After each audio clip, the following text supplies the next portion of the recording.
হ্যাঁ, 8ই জুলাই ঠাকুরের যুগে ছিল বেষ্টি চৈতন্য। সমষ্টি চৈতন্য দুরকম, এক হলো সচ্চিদানন্দ গুরু, অন্যটি হলো ভগবান। সচ্চিদানন্দকেও ভগবান বলা যায়, তবে সে হলো বিচারাত্মক। সমষ্টি চৈতন্যের কি অদ্ভুত শক্তি! আবার বেষ্টি চৈতন্য সমষ্টি চৈতন্যকে কন্ট্রোল করছে। আমার কাছে না এলে, আমার কথা না শুনলে তো হয় না।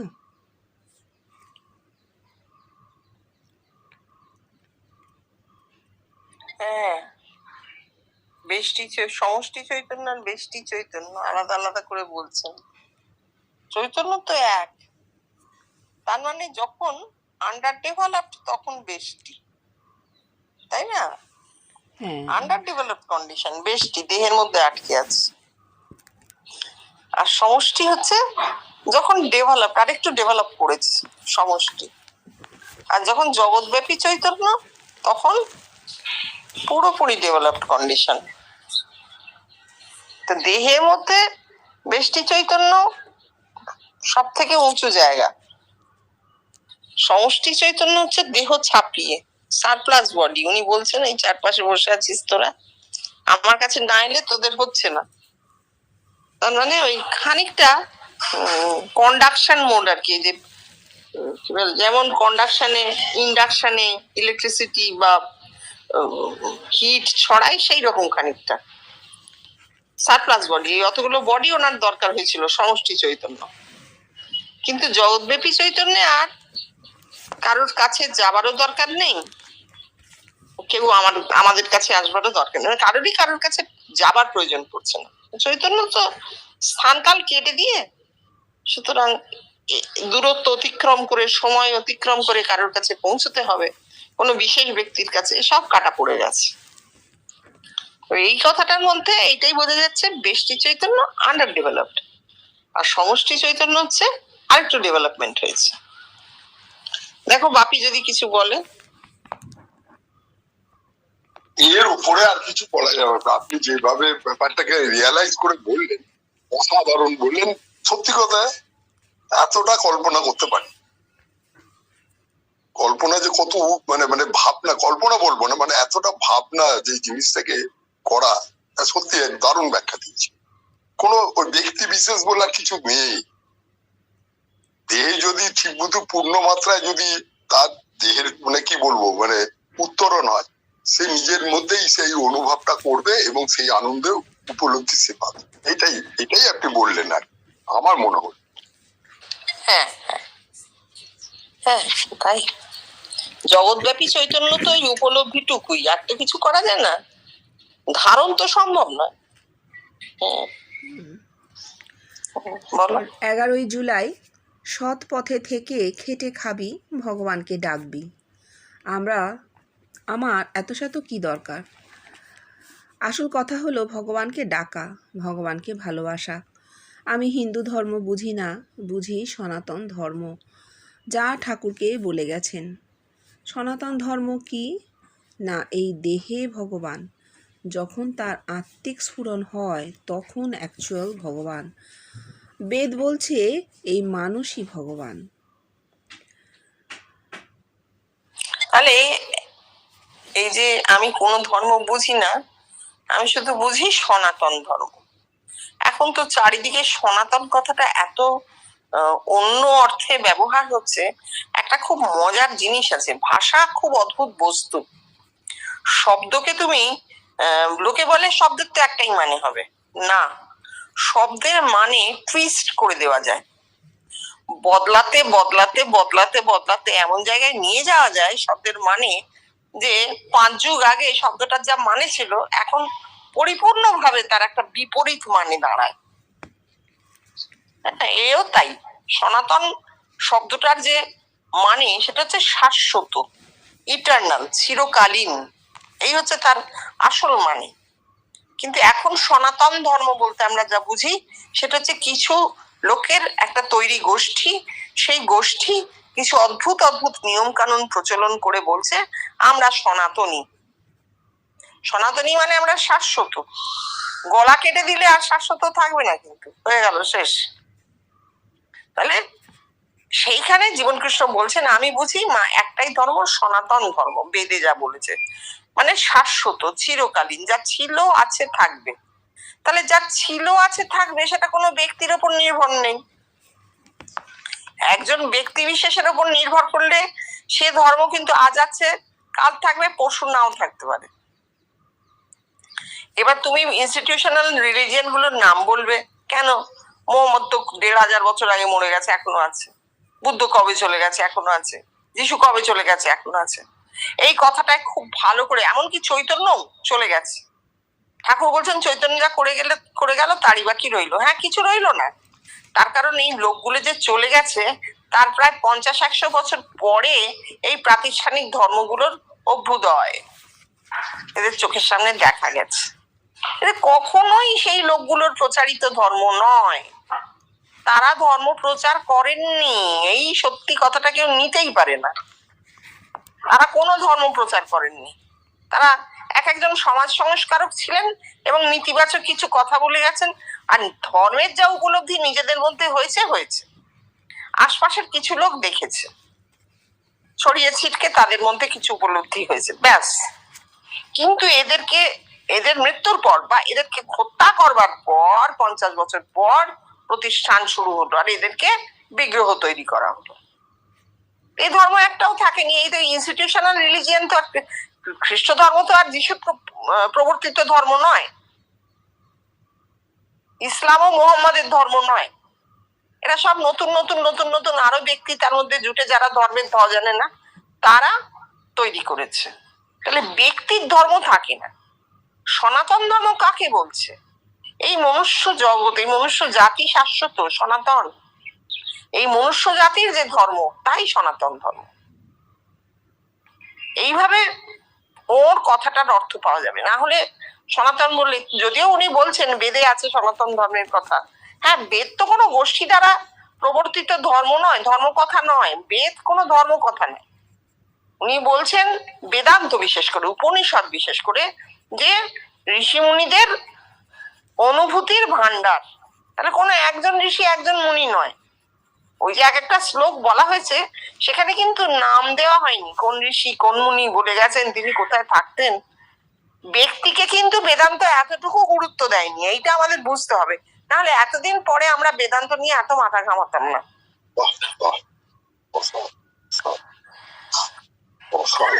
ব্যক্তিকে বড় করে রেখে যায়নি বেদান্ত। এই খুব বলে গেছেন অমুক, এই সব আমাদের বেদান্তের লেখক অমুক না। এমনকি বেদব্যাস, মহাভারতে যার নাম করা হয় বেদব্যাস, বেদকে ভাগ করা হয়েছিল। বেদব্যাস একটা উপাধি, বেদব্যাস একটা উপাধি। অজস্র মানুষ বেদব্যাস, যেমন এমএ ডিগ্রি, অসংখ্য নাম মানুষের নামের পাশে লেখা এমএ, মাস্টার অফ আর্ট। ঠিক সেরকম বেদব্যাস একটা ডিগ্রি, অসংখ্য মানুষের নামের পাশে লেখা হতো বেদব্যাস। অর্থাৎ তিনি বেদকে ভাগ করেছেন, ওই বিদ্যাটা তিনি আহরণ করেছিলেন। এইগুলো খুব অদ্ভুত অদ্ভুত জিনিস আছে, সেটা ভাবলে বুঝতে পারা যাবে যে উনি সনাতন ধর্ম বলতে কি বুঝিয়েছেন। মনুষ্য জাতির ধর্ম, কোনো ব্যক্তি বিশেষের নয়। বেদান্ত কোনো ব্যক্তির কথা বলেনি।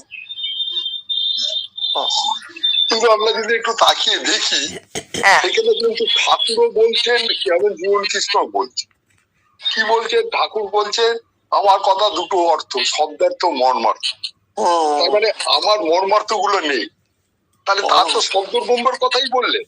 আবার জীবনকৃষ্ণ বলছে নাম রূপে কোনো আবশ্যকতা নেই, আমার মস্তিষ্কে যেটা উঠবে সেটা জগৎময় হবে। তাহলে সেই শব্দ ব্রহ্মের কথাই বলছে। শব্দই ভাইব্রেশন উঠবে, ব্রেনে ভাইব্রেশন, ভাইব্রেশন তো শব্দ।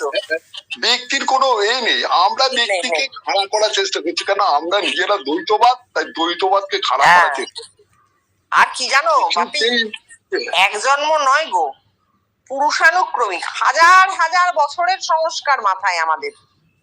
ইনস্টিটিউশনাল রিলিজিয়ন তো একদিনের নয়, হাজার হাজার বছর ধরে মানুষ কি করেছে, একটা লোককে খাড়া করে ধর্মের নামে এই অত্যাচার করে গেছে। ধর্মানুভূতি কিন্তু এই শব্দটা কিন্তু ব্যবহার করা হয়েছে, যেটা মানুষ জন্মায় অসংখ্য সংস্কার, এই শব্দটা লিখে দিয়ে গেছে। মানে কি বলছে, এই সংস্কারের কথা জীবনকৃষ্ণ সেটাকে এন্টাইটেল করেছে। হ্যাঁ, কথাটা ঠিক লিখেছে। দেখুন, এগুলো যদি ধর্মগ্রন্থটাকে যদি সত্যি লক্ষ্য করা যায়, প্রতিটা লাইন যদি মানে অনুভব করা যায়, অনুভূতি হিসেবে নিজেকে ভাবনা হয়, তাহলে কিন্তু প্রত্যেকটা লাইনের মধ্যে সেই উত্তরগুলো রয়েছে। ওইটাই হচ্ছে কথা। কেন বারবার পড়া হবে? কারণ যতবার পড়া হবে ততবার ওটা ব্রেনে হন্ট করবে। ওইটাই যেটা তুমি বলতে চাইছো, যে নামরূপ থাকবে না, শব্দ কাটবে, ভাইব্রেশন। ঠিক আছে, আচ্ছা পড়ো, আমি 1 মিনিট আসছি। বসে বসে ভাবছিলাম, তাই তো, এইসব জিনিস হলো কি করে। তারপর ভাবলাম, এই যে আম গাছে আম হয় সেটা কি করে হয়? না স্বভাব সিদ্ধভাবে আপনা হতে হয়। এও তাই হয়েছে। মোহাম্মদের বিষয় নিয়ে বুঝেছিলাম ভগবানের ভেতর থেকে কথা কয়েছেন, আর ঠাকুরের বেলায়ও তাই দেখছি। ভগবান তার মুখ দিয়ে কথা কইছেন। তিনি নিজে কিছু বলছেন না, তিনি সব প্রতীকে বলে গেছেন। তাকে যদি কেউ এর যোগাঙ্ক জিজ্ঞাসা করত, তিনি বলতে পারতেন না। তাই বলে আমি ঠাকুরকে ছোট করতে চাইছি না। সে কি রে বাবা, আমি তাকে ছোট করব? আমি কি এসবের ব্যাখ্যা দিচ্ছি? সেখানে তিনি প্রতীকে বলে গেছেন, এখানে তিনিই ব্যাখ্যা দিচ্ছেন। তিনি বলতেন, আমি দ্বৈতবাদী আবার অদ্বৈতবাদী। কিচ্ছু বুঝি না। আমি দ্বৈতবাদী নই আবার আমি দ্বৈতবাদী আবার অদ্বৈতবাদী, আর আমি ওইসব কিছু বুঝি না। আমি অদ্বৈতবাদী নই আবার দ্বৈতবাদীও নই। আমি আর কিছু বুঝিও না। কেন বলছেন এই মৌসুমে? একটু মিউট করে দাও। হ্যাঁ, কেন বলছেন এই কথাটা? আমি দ্বৈতবাদী আবার অদ্বৈতবাদী? দেহটা যতক্ষণ আছে না ততক্ষণ দ্বৈতবাদ যেতে চায় না। দেহের অস্তিত্ব তো আমরা অস্বীকার করতে পারি না। তো ওনার ক্ষেত্রে কি হচ্ছে, দেহবোধ আছে, আবার দেহস্থ চৈতন্য এত ব্যাপ্ত ভাবে ছড়িয়ে গেছে, জগৎময় হয়ে গেছে, সেই অদ্বৈতেও তিনি আছেন। এই যুগপথ হচ্ছে, দৃশ্যমান জগৎকেও তিনি অস্বীকার করছেন না, কারণ জানেন ওটা আমারই রিফ্লেকশন। দেহও নিচ্ছেন, দেহাতীতকেও নিচ্ছেন, এরকম আমার মনে হচ্ছে। দেখো বাপি কি বলে। না না না, কথাটা তো আপনি মানে একদম বাস্তব কথাগুলো বলছেন। একদম এই জিনিসটা তিনি উপলব্ধি করেই বলেছেন জগৎ। এটা কিছু নেই, আপনার কথাই ঠিক আছে। উনি কথাটা বলে গেছেন জীবন কৃষ্ণ, কথাটা ঠিক। আপনি কেউ মনে করে আমি মানে কি বলবো ব্যক্তি সত্তা, কেউ মনে করে যে আমি দ্বৈতবাদের সত্তা। সেটা তো তার তার মানে ভাবনা চিন্তার মধ্যে, যে ডাকে তাকে নিয়ে কি ভাবছে। কিন্তু তার দেহের মধ্যে এত সঞ্চার হয়েছে, সে ব্যক্তি সত্তাকে মানে কি করে ছেড়িয়ে গিয়ে বহুত সত্তায় পৌঁছে গেছে। তা সেটাই তিনি বলেছিলেন যে ওই একটা বলেছিল না, কি যেন একটা আছে, শ্লোকটা আছে পেছন দিকে বইতে লেখা, মানিক্য তো অনেক সময় দেখেছি, ওটাকে কি নাম দিয়েছিলেন উনি, কি নামটা পেটে আসছে মুখে আসছে, মনে পড়লে বলবো। বেদান্তের সাধন ওইটা? না না না না না, দেখবেন অনেক মানিক্যর পেছন দিকে পেছন পাতাতে ওই কথা লেখা আছে, মানে মাঝখানে শব্দটা লেখা আছে বেশটিকে, ওটা কি কি একটা শব্দ ব্যবহার করেছে, ভুলে যাচ্ছি, পেটে আসে মুখে আসছে, সময় জোগান হচ্ছে। ঠিক আছে, মনে করে পড়ে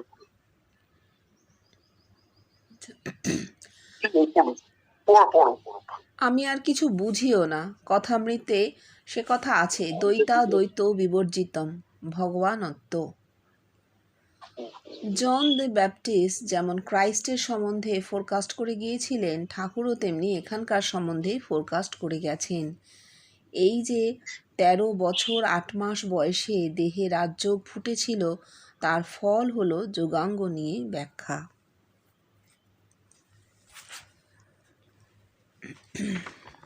আরেকবার বলো লাস্ট লাইনটা।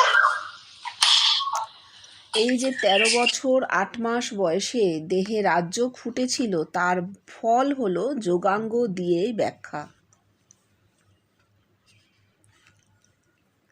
আচ্ছা, তার মানে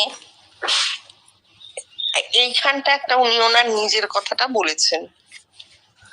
এটা মানুষ ভাবতে পারে পরবর্তীকালে, ধরো আমরা আরো বুড়ো হয়েছি, কাউকে বলছি এবং নামরূপ বাদ দিয়ে শুধু শব্দের কথাগুলোই বলছি, তবু মানুষ কিন্তু একটু গোড়ায় পৌঁছতে চাইবে।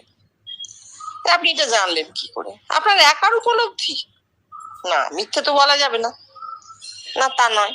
তাহলে তাহলে কি হলো? করতে করতে যদি তারা গোড়ায় পৌঁছতে যায়, তখন বেরিয়ে আসবেন জীবন কৃষ্ণ, এবং তখন বেরিয়ে আসবেন ঠাকুরও। যদি কেউ আমাদের কাছে এসে জানতে চায়, আর আমরা চলে গেলাম, আরো কয়েক যুগ চলে গেল, তখন কিন্তু আর ও জিনিসটা এভাবে কেউ জানতে চাইবে না। যেমন এখন আমরা কেউ জিজ্ঞেস করি না কাউকে, হ্যাঁ গো, জাহাজ প্রথম কে তৈরি করেছিল, কে জলে ভাসিয়ে পরীক্ষা করেছিল?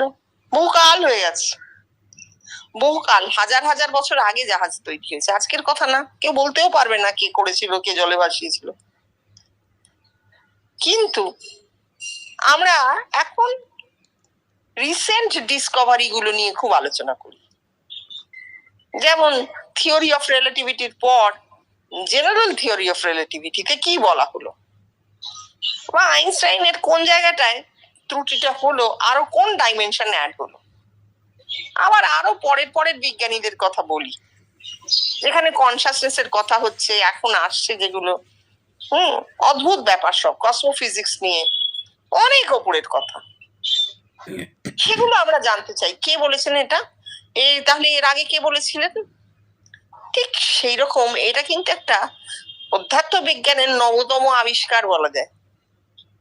এখন যদি এই কথাগুলো আমাদের কাছে কেউ এসে জানতে চায়, রিসেন্ট তো, ভেরি রিসেন্ট, তাহলে আমাদের কিন্তু জীবন কৃষ্ণে পৌঁছতে হবে, ঠাকুরে পৌঁছতে হবে। সেই জন্য উনি গোড়াটা বলে দিচ্ছেন যে 13 বছর 8 মাস বয়সের রাজযোগ দেহে ফুটলো, অর্থাৎ এগুলো ন্যাচারাল, এগুলো অত্যন্ত ন্যাচারাল ঘটনা, নেচারে হয়, স্বাভাবিক ভাবে হয়, কোনো প্রক্রিয়া নেই, কোনো প্রসেস নেই, কোনো ল্যাবরেটরি নেই, এমন কেউ নেই যেগুলো হাতে কলমে করে করে আমাদের দেখাবে, এটা হবে না। অত্যন্ত স্বাভাবিক ঘটনা, ন্যাচারালি হয়েছে আমার, আমি জানি না, এবং ন্যাচারালি হবার পরে ফলটা আমি দেখতে পেয়েছি। হলে কি হয় তারপর আমি জানতে পেরেছি, তাও একদিনে নয়। 13 বছর 8 মাস বয়সে আমি কিছুই জানতে পারিনি, আমি খালি দেখেছি। 24 বছরে যখন আত্মার সাক্ষাৎকার হয়েছে, তখনও কিছু জানতে পারিনি। আমি কি জানবো? কিছুই বুঝিনি, দেখছি যে লোকটাকে 12 বছরে দেখেছিলাম, সেই লোকটাই আমায় দেখিয়ে বলছে এই ভগবান দর্শন, বলে সেই লোকটা আবার ভগবানের মধ্যে মিলিয়েও গেল, সেই জ্যোতির মধ্যে মিলিয়েও গেল। তো আমি ভাবলাম ও আছে, এই ভগবান দর্শন, এবং এটা সবার হয়। তখন তো তার ওই রকমই ধারণা ছিল যে মানুষ মাত্রই সে, তার মধ্যে এইগুলো হয়। আমি মানুষ, ও মানুষ, সেও মানুষ। Why he was the chosen body, সেটা তো বুঝতে হবে।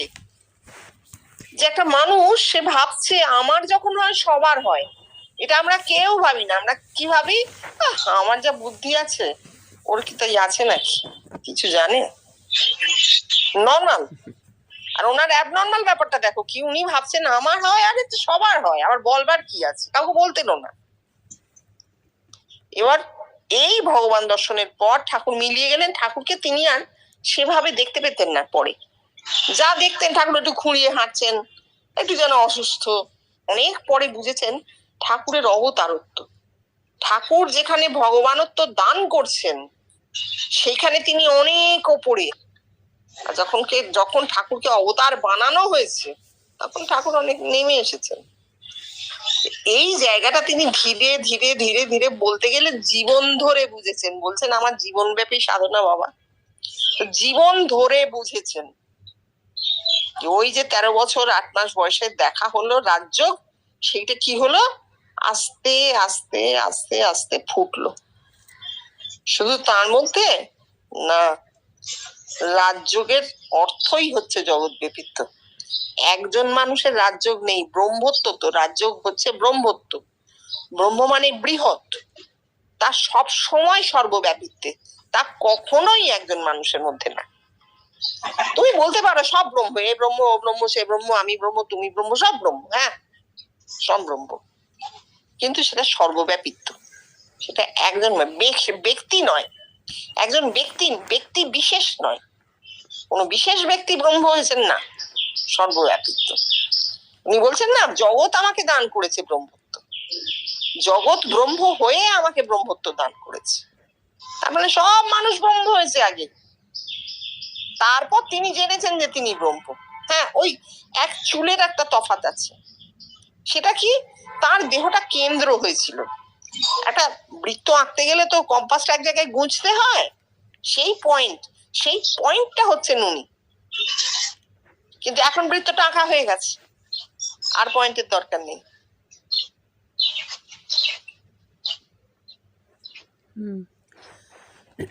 আমি একটা কথা বলছি মাঝখানে, কালকে সন্দীপ বাবু ফোন করেছিল, হ্যাঁ, তাতে দেখা যাচ্ছে উনি বলছেন যে এই যে বিবেকানন্দ কথাটা উঠলো, বলছেন যে উনি বললেন যে এটা বিবেকানন্দ ব্রহ্মজ্ঞানে ফুট কেটেছে, কেন ওয়াননেস, ঠিক আছে, তারপরে হচ্ছে এইসব শব্দগুলো ব্যবহার করেছে।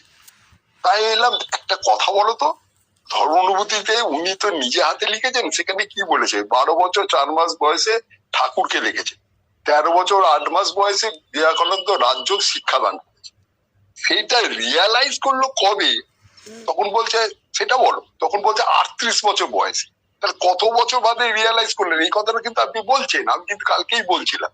তাহলে 19 বছর 20 বছর আগলে এটা বুঝলে, যখন তার দেহের মধ্যে এই সংজ্ঞাগুলো হলো, আর তখন বিবেকানন্দকে সংজ্ঞাগুলো হয়েছিল, তার মধ্যে সেই তফাৎ দেখবে, কেন তাদের মধ্যে সেই পূর্ণ মাত্রায় বিবেকানন্দ সেই জিনিসটা হয়নি, কিন্তু তিনি দেখা যাচ্ছেন একত্বের কথা বলছে। তাহলে সেইটা কালে ব্রহ্মজ্ঞানে ফুট কাটাও, আর তার মধ্যে সেই একত্বটা অনুভব হয়েছিল। আর সেই জন্য আপনি বললেন, তার আগে একটা শব্দ ব্যবহার করলেন যে ঠাকুরকে 5 জন দেখেছিল, আর ওনাকে তো 5,000 কি তার বেশি, 50,000, যাই হোক এনা ফেরা। তাহলে এই ভিত্তি করে কিন্তু বলছে। তাহলে এই যে আপনি কথাগুলো বলে গেলেন, কোথায় 24 বছর 8 মাস বয়স হতো, সেই তো বোধ আসেনি, একজন বলে গেল তখন তিনি জানতে পারছেন। তারপরে কি, এইগুলো তো জানার একটা জায়গায় আসবে যখন তার দেহের মধ্যে সেই সংজ্ঞাগুলো হবে, আবার জগতের দিকে তাকিয়ে দেখবে যে সেই সংজ্ঞাগুলো তাদের মধ্যে হচ্ছে না, কিন্তু দেখা যাচ্ছে তারা অনেক একত্বের কথা বলছে, তার মানে সেই ব্রহ্মজ্ঞানে ফুট কাটছে। হ্যাঁ হ্যাঁ, আরে সবাইকে তুমি বলে বোঝাতে পারবে না, এই জন্য আমি এটা বলতে বাধ্য হচ্ছি। জগৎ না এখনো একটা প্লেনে দাঁড়িয়ে নেই, বুঝেছো? সবাই যে বেদান্তের সেই একাদশ ভূমিতে আছে, সেই অবস্থাটা জগতে এখনো হয়নি। সবাই একটা প্লেনে দাঁড়িয়ে নেই, তার প্রমাণ হচ্ছে দিকে দিকে যুদ্ধ, দিকে দিকে অশেষ নিষ্ঠুরতা, এটাই প্রমাণ। তাদের জগৎ যদি একটা প্লেনে দাঁড়িয়ে থাকতো না, তাহলে ভালোবাসা ছাড়া আর কিছু দেখতে পেতে না। ব্রহ্ম কিন্তু আনন্দ, ভালোবাসাতেই একমাত্র আনন্দ। তুমি একটা কথা বলছি, আগের শনিবার এই ওনারই ওয়াইফ তো ঘন ঘন স্বপ্ন দেখে, যাই হোক একটা স্বপ্নের কথা বলছে, মানে বলেছিল শনিবার, সেখানে কোথায় ব্যাখ্যা মিলটা নিয়ে চলে গেল, আমি আর কিছু বললাম না, একটা বয়স্ক লোক বলছে বলুক। কেন উনি বলছেন স্বপ্নটা কি, যে উনি গঙ্গা নদীর ধারে বসে আছে, তখন একজন গঙ্গা নদী পার হতে পারছেন, উনি হাতে করে গঙ্গা নদী পার করে চলে, সেইটাকে নিয়ে চলে গেল, দেখুন কাউকে সমালোচনা, সেই শব্দটাকে নিয়ে চলে গেল কি না, এরপর তুমি যাকে বলবে তার মধ্যে আধ্যাত্মিক মানে ভাবনা চিন্তা শুরু হয়ে যাবে। এলাম না না, কেন না, এই কথাটা বলিনি ওনাকে, প্রথমেই ধর্মানুভূতিতে লেগেছে ন্যায়াত্মা প্রবচন লভ্য নমে দোহার। এই শ্লোকটা যদি আপনি মনে করেন, তাহলে কি হচ্ছে, সাধারণ মানুষ কিন্তু নিয়ে যেতে পারে না। তাহলে যে উনি যে বললে যে আপনা থেকে হবে, তাহলে তো আপনি নিজেরাই কাটছেন, তুমি নিমিত্ত মাত্র, তোমার কোনো কর্ম নেই। তোমার কেন বলে এই ধরনের কথাগুলো, কেন বলে আমি জানি না।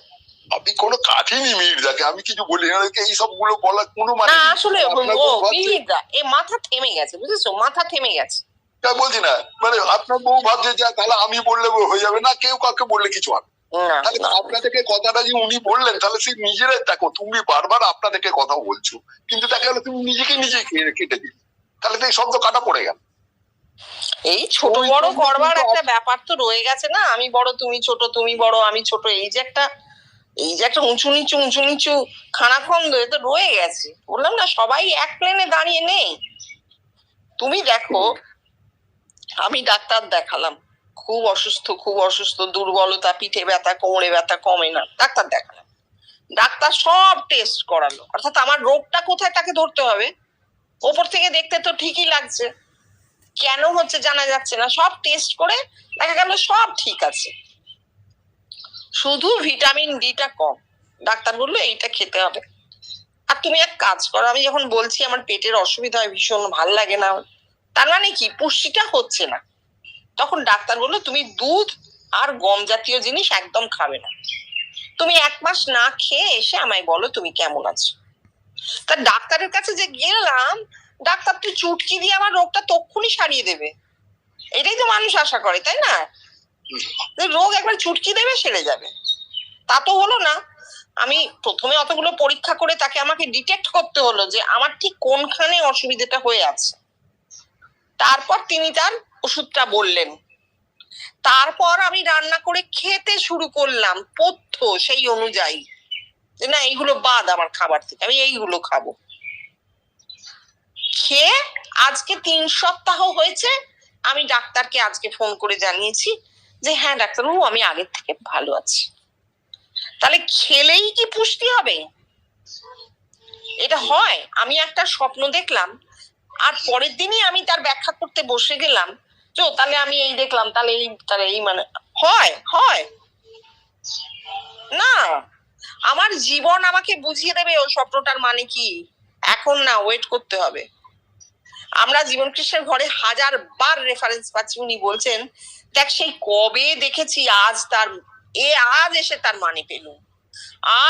মানে পেলুম, বলছেন। এই যে বারবার বলছেন আমার জীবনটা তোদের কাছে একটা নজির, আদর্শ, তোরা ফলো করবি। কেন? ওই সব কথাগুলো ফলো করতে হবে। আমরা বেছে বেছে ফলো করছি। কালীবাবুর বাজারে যেতে আমিও যাবো পেঁপে কিনতে। আরে না রে বাবা, উনি যে বলছেন একটা আমার অনুভূতি, তার আমি অর্থ পাচ্ছি 50 বছর পর, সেটা নিতে কষ্ট হচ্ছে কেন?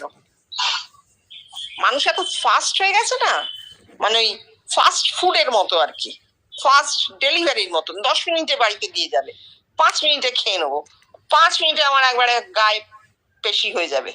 এই যে হয়েছে জিনিসটা, এটা যে আমাদের কত ক্ষতি করেছে, ক্ষতিই বলবো, একে ক্ষতিই বলে। ব্যবহারিক জগতে এটা চূড়ান্ত ক্ষতি। তাই জন্য আমরা একটা স্বপ্ন দেখেই তার মানে করতে শুরু করি। না, মানে হবে না। জীবন দিয়ে মানে বুঝিয়ে দেবে। ওই যে চৈতন্য স্বপ্ন দেখিয়েছে, সেই চৈতন্যই জীবন দিয়ে ঘাড়ে ধরে মানে বুঝিয়ে দেবে, কাউকে মানে বলতে হবে না। আচ্ছা, আপনাকে আর একটা কথা বলছি। আমাদের এক বন্ধু, যার জন্য আমি কিন্তু এই জীবন কৃষ্ণের চর্চায় এসেছি, আমি স্বীকার করছি, মদন দালাল পেটে করে, বুঝলে, দীর্ঘদিন ধরেছিল। এখন কি বলবো, যাকে উনি ও বলছে 84 লক্ষ জন্মাবার কথা বলেছে, কিন্তু এখানে বলিনি। ও বলছে এখানে কিন্তু জীবন কৃষ্ণ বলছে এটা ধাপ্পা, কিন্তু কোন যোগাঙ্ক অর্থ কিন্তু জীবন কৃষ্ণ দিননি, ঠাকুরও দিননি, কেউ। কিন্তু আটের পিঠে চা, এই অর্থ তো নিশ্চয়ই যুগ যুগ ধরে চলে আসছে। কথাটা যে বলছে সেটা তো একটা মাহাত্ম আছে, গুরুত্ব আছে।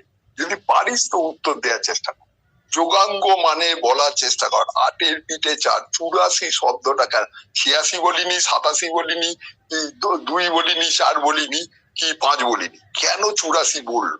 আমি তো শুনে সব মাথা ঘুরছে।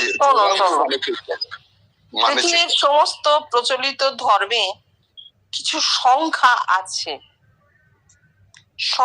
আছেই আছে। কতগুলো দেবদেবী থাকবে? আমাদের হিন্দুদের বলছে 33 কোটি দেবদেবী। সেই রকম 84 লক্ষ জন্ম। অন্য ধর্মের আলোচনা এখন যাচ্ছে না, সেটা অনেক বড় হয়ে যাবে। 33 কোটি দেবদেবী হচ্ছে ব্রেনে 33 কোটি সেল। সেই সময় যারা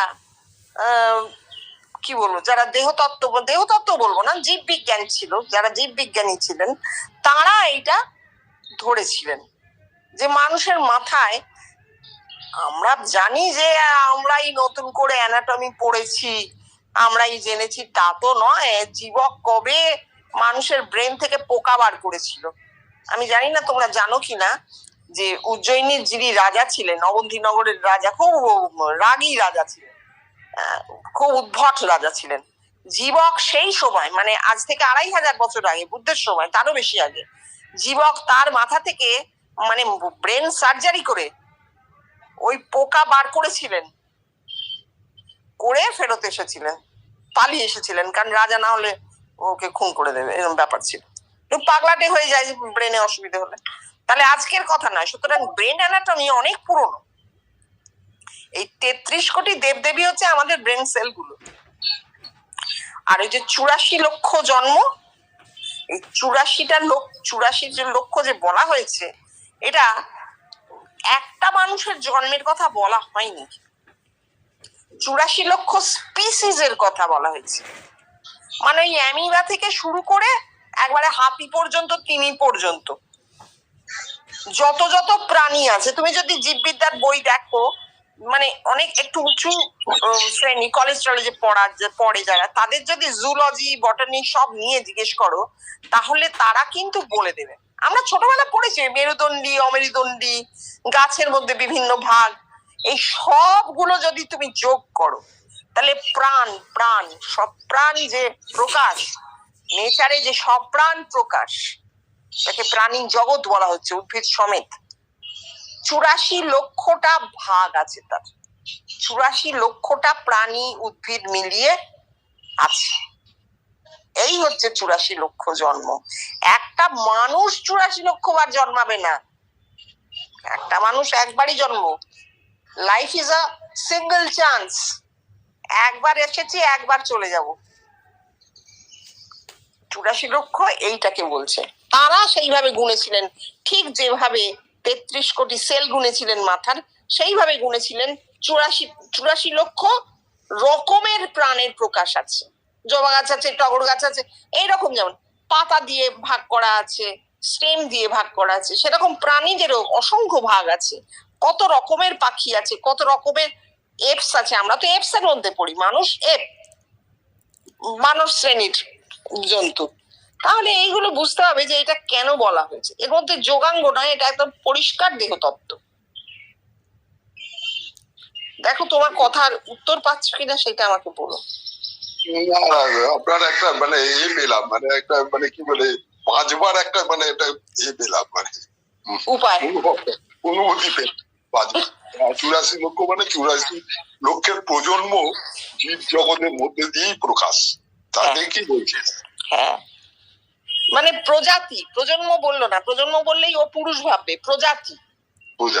হ্যাঁ, 84 লক্ষটা প্রাণ প্রজাতি আছে, উদ্ভিদ এবং প্রাণী মিলিয়ে, তারা গুনেছিলেন। আরে আমরা না সবসময় ভাবি আমাদের আগে যারা ছিল তারা বোকা, তাদের ব্রেন অত ডেভেলপ ছিল না, এই তো আমরাই আবিষ্কার করলাম। একদম ভুল। সনাতন বলতে সব ছিল, সব আছে, সব থাকবে, বারে বারে প্রকাশ হবে, বারে বারে ম্যানিফেস্টেড হবে, বারে বারে দেখবে। এই তো লেখা আছে অং ব্রহ্মাস্মি, সে আজকের কথা। আর তাহলে হ্যাঁ, সে কি না জেনে লিখেছিল? যে বলছে অমুসমি, সে কি না বুঝে লিখেছিল? যে মানসুর আল হাল্লাজ মারাই গেলেন, তাকে মেরে ফেলা হলো, বলেছিলেন নানাল হক, আমি আল্লাহ, আমি সত্য, আমি সেই আল্লাহ, সে কি না বুঝে বলেছিল? কিছু না বুঝে মরে যাচ্ছে, প্রাণ নিয়ে নিচ্ছে, সে জানে আমাকে এরা খুন করে দেবে। তার কি প্রাণের প্রতি তার ভালোবাসা ছিল না? সে যদি অহংকারী হতো, যে সে তার অহংকারকে বড় করেছে আমি আল্লাহ বলে, তাহলে সে তো নিজেকে খুব ভালোবাসে, সে তো ঘরের কোণে চুপ করে বলতে পারতো আমি আল্লাহ। সে লোকের সামনে গিয়ে বলতে গেল কেন যে তাকে মেরে ফেলবে? তাও মেরে ফেলবে, তাও বলছে। অর্থাৎ সে বলতে চেয়েছে তোমাদের প্রত্যেকের ওই আমিটা আল্লাহ, এটা জগৎ বোঝেনি, মেরে দিয়েছে। বললাম না, জগৎ একটা প্লেনে দাঁড়িয়ে নেই, তাই জন্য দিকে দিকে এত মৃত্যু মিছিল, এত মানুষ হিংস্র, মানুষ মানুষকে কেটে খায়। এখনো দাঁড়িয়ে তুমি সভ্য জগতের করো, আস্ফালন করো, বলো আমরা কোথায় দাঁড়িয়ে? মানুষ এখনো মানুষকে কেটে খায়। আমার গা গুলিয়ে উঠেছে, 2 দিন ধরে খেতে পাচ্ছিলাম না ভেবে, কতখানি হিংস্র। আমরা ঠিক কতখানি হিংস্র তুমি ভাবতেই পারবে না। বাবা, আমার ঘরে দাঁড়িয়ে কাল আমার মনে পড়ছে না একটা কথা হচ্ছে, একটা ইংলিশ বই দেখেছিলাম, প্রচুর ইংলিশ বই দেখতাম বুঝলেন। হ্যাঁ, ধর্মতলা তো আমি মাঠে খেলতে যেতাম, আর অনেক টাইগার টাইগার অনেক রকম হল ছিল, হ্যাঁ হ্যাঁ ইংলিশ বই হলে আমি মোটামুটি দেখতাম, মানে কথা বলছি, আমি তো অত ইংরেজি বুঝি না, কিন্তু যতটা বুঝেছি যে জাপান এ কি করতো, কোন একটা মানে সম্প্রদায় আছে যারা বাবা মা মরে যাওয়ার পর টিনের চালের উপর রেখে দিত, তারপর মানুষ ও যখন পড়ে যেত, মানে যখন উপর থেকে ভেঙে পড়ে যেত তখন তাকে কেটে কেটে বলো। হ্যাঁ এইটা ছিল কিন্তু কোন ছিল। এক- আর এটা এখন যেটা হচ্ছে সেটা হচ্ছে এটা এক ধরনের বিলাস, যেন মানুষের মাংস খাই, বুঝেছো? মানে ভাবতেই পারবে না। আমার ঘরে দাঁড়িয়ে কালকে একজন বলে গেছে, মানে আমার নিচেই থাকে মালিক বউ, তার গ্রাম থেকে ফিরে এসে বলছে আমাদের ওদিকে মুসলমানের ছেয়ে গেছে। এই কথাটার মানে কি? হ্যাঁ মানে বলছে না ওদের কত বাচ্চা জানেন, ওরা আমাদের পুরো ঘিরে ফেলেছে। এই কথাটা মমতা দিদি ঠিক বলেছে, ওরা আমাদেরকে ঘিরে ফেলেছে, ওরা আমাদের মেরে জমি জমা সব নিয়ে নেবে। আমি বললাম দেখো তুমি যা বলেছো তোমার কথাটা আমার ভীষণ ভীষণ মাথায় লাগছে, তুমি আর এইটা নিয়ে আর একটি কথাও আমার সঙ্গে বলো না, প্লিজ বলো না। না আপনি কথাটা মানেন না, মানি না শুধু নয়, আমি এই তোমার এই হিংস্রতাটাকে আমি বর্জন করছি। তুমি নিজে নিজের কাছে রোজ প্রার্থনা করো যে তোমার মন থেকে হিংস্রতাটা কিভাবে যাবে। তুমি যে কথায় কথায় বলো অমুক আমাদের গাছ কেটে নিয়েছিল, আমিও ওদের বাড়ির মুরগিগুলোকে মেরে দিয়ে এসেছিলাম, এই হিংস্রতাটা যেদিন যাবে সেদিন তুমি নিজেকে মানুষ বলে আমাকে জানিও। তার আগে কোন মুসলমান তোমাকে ঘিরে ফেলেছে আমি শুনতেই চাই না। মুসলমান বলে কিছু হয় না, মানুষ আছে, মানুষ আছে, তার জাতি পরিচয় ধর্ম পরিচয় থাকতে পারে। তোমাকেও লোকে চাষি বলে, তুমি দুঃখ পাও তো শুনলে, আমি চাষি কেন বলছি, ওর মুসলমান বলে কাউকে তুমি ইয়ে করতে পারো না, পয়েন্ট আউট করতে পারো না। এই তো মানুষের অবস্থা। এরা ধর্ম কথা শুনে দিনের পর দিন আমার এখানে বসে বসে শুনে গেছে এইসব পাঠ। তার ফল পাঠ শুনলেই বই পড়লেই সে যদি ব্রহ্মাণ্ড বলতো, তারপরে বলছে আমি একটু জীবন কৃষ্ণকে দেখলাম না, আমি একটু দেখলাম না কোনোদিনও আজ পর্যন্ত। ঠিক আছে, হাহুতাশ আকুতি অনেক পরের কথা, এই দেখা হলেই বলে দেখা হলেই বলে দেখলাম না জীবন কৃষ্ণ। মানে মানুষ একটা প্লেনে এখনো আসেনি, সেই আমাদের যদি দুর্ভাগ্য বলো তাহলে এইটাই আমাদের চরম দুর্ভাগ্য। Life is a single chance, আমরা মরে যাব, দেখতে পাবো না যে মানুষ একটা প্লেনে গেল, এই হিংস্রতা জগৎ থেকে বিদায় নিল, এটা আমরা দেখতে পাবো না। হ্যাঁ পরটুকু পর 13ই জুলাই। আজ্ঞা পাওয়া আর আদেশ পাওয়া দুটো আলাদা জিনিস। আদেশ পেলে যা গতানুগতিক তাই দিয়ে যায়, আর আজ্ঞা পেলে তার কাছ থেকে মত চলে।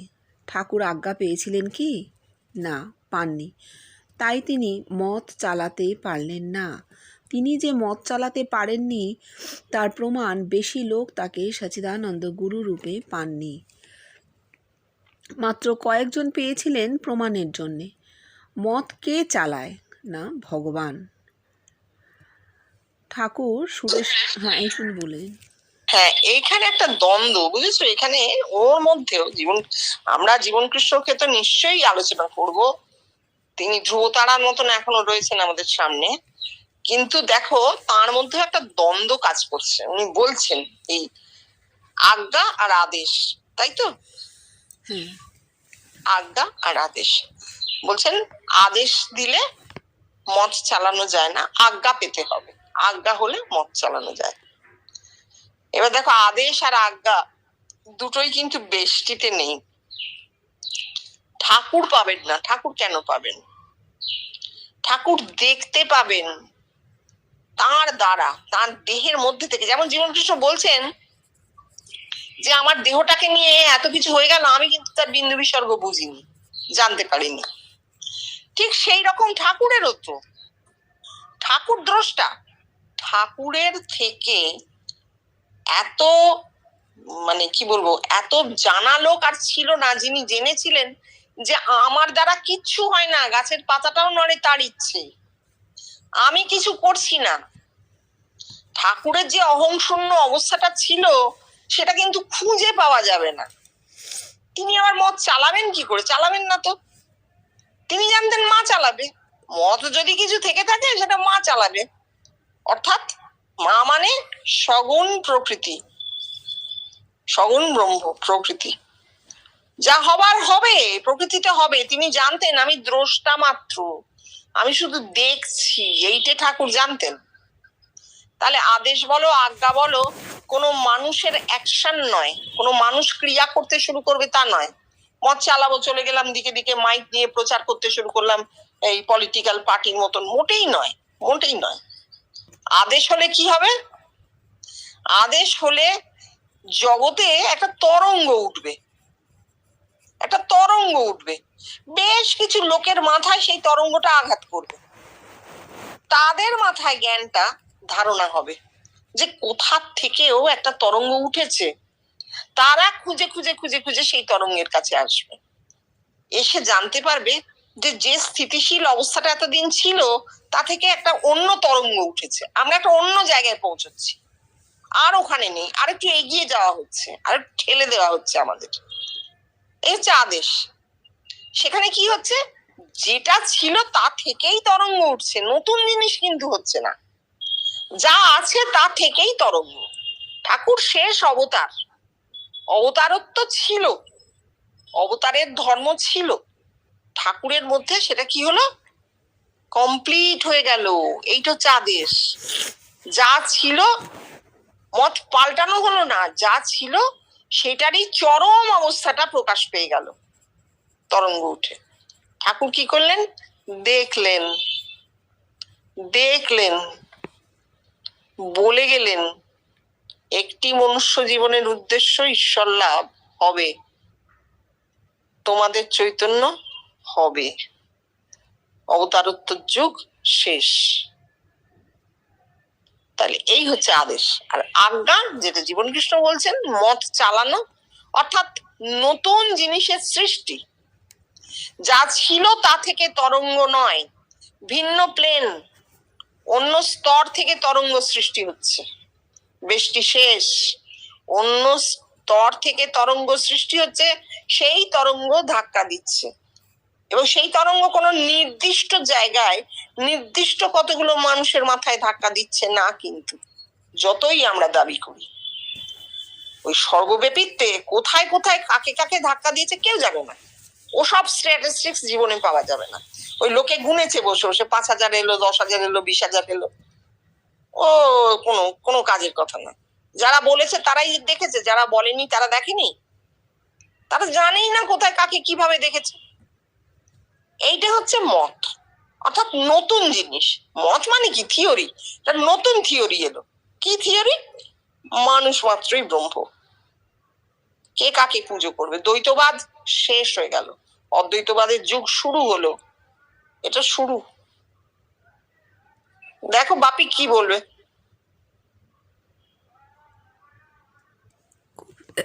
খুব সুন্দর লাগলো। বাপি একটু খোলো, কি বলবে। আচ্ছা, যে কোনো কারণে অফ করে রেখেছে, তারপর পড়ো তাহলে। ঠাকুর সুরেশ মিত্তিরের বাড়িতে বলছেন ভাড়াটা মেয়েদের কাছ থেকে চেয়ে নে না, ওরা কি জানে না যে ওদের ভাতাররা ওখানে যায়। এ কথা যখন পড়া হলো শুনেই আমি বললাম এর ভেতর অন্য মানে আছে। তা হচ্ছে আমার কাছে যারা আসবে তাদের স্ত্রীরা ঘরে বসে আমাকে দেখবে, অর্থাৎ আমার কাছে গিয়ে স্বামীর যেরকম ধর্ম হবে ঘরে বসে স্ত্রীরও ঠিক সেই রকম ধর্ম হবে। তা ঠাকুরকে কজনের স্ত্রী আর দেখেছিলেন? আমি যখন বললাম তখন হুড়হুড় করে মেয়ে ছেলে, ভক্তদের মা, স্ত্রী, কন্যা, পিসিমা আমাকে স্বপ্নে দেখতে লাগলো। এটা যারা নোট করেছেন না, বারবার বলবো, ভীষণ মাথায় লাগে তো, যারা নোট করেছেন তাদের দেহবোধ মিশে গেছে কথাগুলোর মধ্যে ভীষণ ভাবে। এই যে ঠাকুরকে আর কজন দেখেছেন? আমাকে অনেকজন দেখেছেন। এই কথাটার মধ্যে কি আছে জানো তো? তোর গুরু আর কত বড়, আমার গুরু কত বড় দেখ। না, এইভাবে উনি বলেননি, উনি বলতে পারেন না। এগুলো যারা লিখেছে তাদের দেহবোধ ভীষণ বেশি ছিল, মিশে গেছে। কথাটা আসলে হচ্ছে ঠাকুরের যুগে মেয়েরা কি অবস্থায় ছিল, জগৎ কি অবস্থায় ছিল। ধর্ম তো জগতে প্রকাশ পাবে, ধর্ম তো শুধু তোমার আমার মধ্যে নয়। জগৎ তখন কোন অবস্থায় ছিল ঠাকুরের সময়?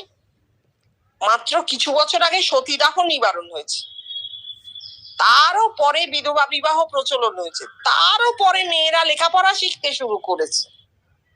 লেখাপড়া করলে নাকি তারা, তাদের বরেরা মরে যাবে, তারা বিধবা হবে। এই তো ছিল জীবন। কুলীন ব্রাহ্মণ বিয়ের পর বিয়ে করে যেত, তখনও ছিল। এই অবস্থায় বাড়ির মেয়েরা যেখানে বাড়ির বাইরে পা রাখতে পারে না, সেখানে তারা ধর্ম কথা শুনতে কোথায় যাবে? তা সত্ত্বেও ঠাকুরের কাছে কত মেয়ে আসতো, কত মেয়ে ভক্ত ছিল ঠাকুরের ওই সময় দাঁড়িয়ে। এটা কি একটা বড় বিপ্লব নয়? বিরাট মুভমেন্ট, সোশ্যাল মুভমেন্ট, সামাজিক বিপ্লব, যে মেয়েরা ধর্মের জন্য রাস্তায় পা রেখেছে। গুরু মন্ত্র দিত ঘোমটার ওপর দিয়ে কানে, সামনে 4টে লোক থাকতো। এই ছিল মেয়েদের অবস্থা।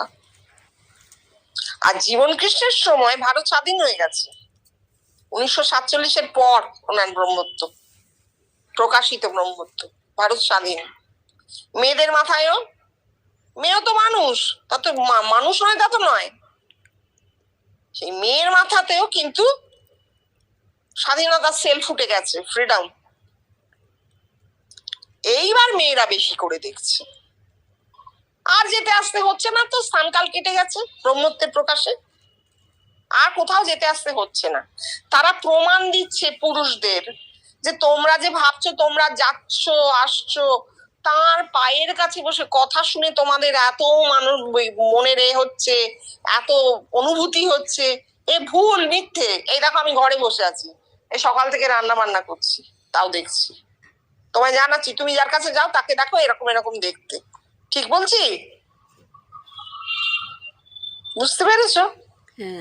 এইটা হচ্ছে ব্যাপার। ঠাকুরের যুগ আর ওনার যুগে জগতে যে তফাৎটা ছিল, সেই তফাৎটা প্রকাশ পেয়েছে, সেই তফাৎটা প্রকাশ পেয়েছে।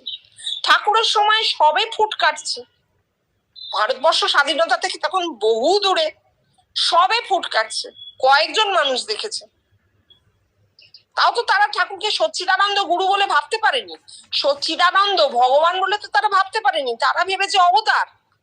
আমরা অবতারকে দেখেছি ভেতরে, অবতার ভগবান, অবতারও যা ভগবানও যা বলেছেন ঠাকুর, ওইটুকুই তাদের ধারণা। ভগবান কি সে ধারণা তো তাদের ছিলই না, ছিলই না। তা সত্ত্বেও তারা দেখেছে ঠাকুর আবার বোঝাবার চেষ্টা করেছেন যে স্বপ্নে যদি আমাকে দেখো তাহলে জানবে সে সচ্চিদানন্দ, অর্থাৎ ভগবান। এ বলে বোঝাতে চেষ্টা করেছেন। হয় নাকি? ব্রেনে না ধরলে হবে না তো। তার কত পরে জীবন কৃষ্ণ, এবং জীবন কৃষ্ণের মধ্যে এই প্রকাশ, এবং তারপরে মেয়েরা ঘরে বসে, কিন্তু মেয়েরা অন্য জায়গায় যাচ্ছে, তখন পড়াশোনা শিখছে, নানা রকম স্বাধীনতা তাদের জন্য বরাদ্দ হয়েছে। হ্যাঁ, সেই সময় তারা, তার ঘরে আসা বারণ বলে কেউ আসেনি, তার ঘরে মেয়েদের আসা বারণ কেউ আসেনি, কিন্তু তারা বাইরের জগতে তারা নিজেদেরকে প্রকাশ করতে পেরেছে। তখন তারা বলছে, ও তুমি যাও ধর্ম করতে যাও। স্বামীকে বলছে, ভালো, রোজ যাও কোথায়? সন্ধ্যেবেলায় বাড়ি না ফিরে অফিস থেকে কোথায় যাও? বাড়িতে তো অশান্তি হয়। বলে না, আমরা ধর্ম করতে যাই, ধর্ম কথা শুনতে যাই। একজন আছেন, তিনি বলেন, আচ্ছা ওই যার কাছে যাও তাকে কি এরকম এরকম দেখতে? তুমি কি করে জানলে? আমি ঘুমোচ্ছিলাম, স্বপ্নে দেখলাম। অহংকার কোথায় কাটে দেখেছো?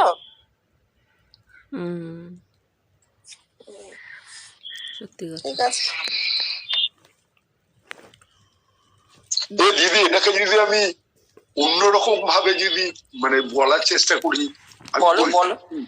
বলছি, আমার ওয়াইফ বা আমার মাকে, আমার বিয়ে হয়নি, মানে বিয়ের পর হয় কি ওয়াইফের উপর মানে মা তখন বলে তার স্বামীকে সে লক্ষ্য করবে, যতক্ষণ না বিয়ে হয় মায়ের প্রতি মা ছেলেকে লক্ষ্য করে। কিন্তু এইখানে একটা জায়গা দেখাচ্ছে কি, ওদের দেখানো মানে কি, তাহলে কি আমার পথ সুগম করে দিল? তারা তো বিরক্ত বোধ করবে যে এই সময় এলে না, হ্যাঁ এই বাড়িতে এত কাজ, এত করে পড়ো, আমার এত এ হলো না, এইসব। কিন্তু এই যে ওর যাচ্ছে, মানে কি হলো, চরিত্র মানে আমার স্বভাব চরিত্র আগে যা ছিল পাল্টালো, আর দ্বিতীয় হচ্ছে আমার পথটাকে সুগম, তারা দেখানো মানেই হচ্ছে তার কাছে যাবার আমার পথ সুগম করে দিল, যে একটা ভালো জায়গা যায়, তাকে দেখিয়ে দিল যে এই সত্যের কাছে যায়, বা এই সত্যের মধ্যে একটা আনন্দ আছে, সেই আনন্দ কাজে। তাহলে এই বউকে বা মাকে দেখানো মানেই হচ্ছে আমাকে মানে যাওয়ার রাস্তাটা বাধার সৃষ্টি করলো। তো বাধা প্রাপ্ত হয়, তো অনেকেই তো বাধা প্রাপ্ত হয়েছে বউয়ের কাছ থেকে, মায়ের কাছ থেকে, ফ্যামিলির কাছ থেকে, কিন্তু দেখা গেল তারা দেখা মানে কি হলো, আর বাধা প্রাপ্ত হলো। হ্যাঁ, এটা তো উনি বলেছেন। ওনার ঘরে একজন বয়স্ক ভদ্রলোক আসতেন, বাড়িতে ভীষণ অশান্তি। তারপর তার বউ যখন দেখলো, এসে উনি বললেন স্বপ্ন দেখেছে বৌমা, আপনার বৌমা। উনি শুনে বললেন, যাক, তোর ধর্মপথের বাধা দূর হলো, বৌমা আর তোকে আটকাবে না। একদম ঠিক কথা, একদম ঠিক কথা। যত যাই বলো, সংসারের চারদিকে অশান্তি থাকলে না, মাথায় ধর্ম চলতে পারে, বাইরে আলোচনা চলবে না, প্রকাশ করা যাবে না। আমার আপনার এই কথাটাতে কি মনে পড়ছে বলুন তো, কি মনে করবেন, এটাকে পাঠের মধ্যে বলা উচিত না, বলছি অনেক সময় সিনেমা টিনেমা দেখে আসতাম তো, আর সেই মানে সুমধুর গান বাড়িতে এসে গাইতে পারতাম না, যদি গাইতাম তাহলে এই সিনেমা দেখে এসছি, এই সিনেমা দেখে এসছি, বুঝতে পারলেন? এইটা হচ্ছে ঠিক তাই, একেবারেই তাই, একেবারেই তাই। পরিবেশ অনুযায়ী তখন সেটাকে অনুভূতি প্রকাশ করতে হয়। পরিবেশ থেকে সুন্দর হলো, তাদের দেখিয়ে দেয় মানে পথ সুগম হয়। এইবার তুমি প্রকাশ করতে পারবে আর কি। ঠিক আছে, হ্যাঁ, পড়ো। 20শে জুলাই মা কালী উলঙ্গ কেন জানিস? আত্মা সাক্ষাৎকারের সময় আত্মা ও দেহ বিবর্জিত, অর্থাৎ তখন দেহ নয় আত্মা, আত্মা দেহ বিবর্জিত, অর্থাৎ তখন দেহ আত্মা নয়। এরপর সচ্চিদানন্দ চিৎ ঘনকায়, সৎ ভগবান অর্থাৎ দেহস্থ চৈতন্য, তা চিৎ অর্থাৎ যোগ আশ্রয় করে আনন্দ রূপে ফুটে ওঠে। ওই চৈতন্য আবার ঘনীভূত হয় ও কায়, রূপ ধারণ করে অপরের দেহে ফুটে ওঠে। তোরা যে আমাকে স্বপ্ন দেখিস ও তোদের দেহস্থ চৈতন্য আমার রূপ ধারণ করে, তাহলে আগে ফুটলো না কেন? এখানে আসার পর ফুটেছে কেন? এখানে আমার সংস্পর্শে এসে হচ্ছে। তুই আমাতে পরিবর্তিত হচ্ছিস, আমি নিজেকে বিলিয়ে দিয়ে জগৎকে কন্ট্রোল করছি, কিন্তু আমি যে ইচ্ছে করে করছি তা নয়, তাহলে আমার দেহ ফেটে যাবে।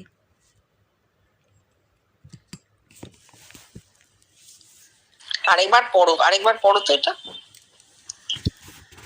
মা কালী উলঙ্গ কেন জানিস? আত্মা সাক্ষাৎকারের সময় আত্মা দেহ বিবর্জিত, অর্থাৎ তখন দেহ নয় আত্মা। এরপর সচ্চিদানন্দ চিৎ ঘনকায়, সৎ ভগবান অর্থাৎ দেহস্থ চৈতন্য, তা চিৎ অর্থাৎ যোগ আশ্রয় করে আনন্দ রূপে ফুটে ওঠে।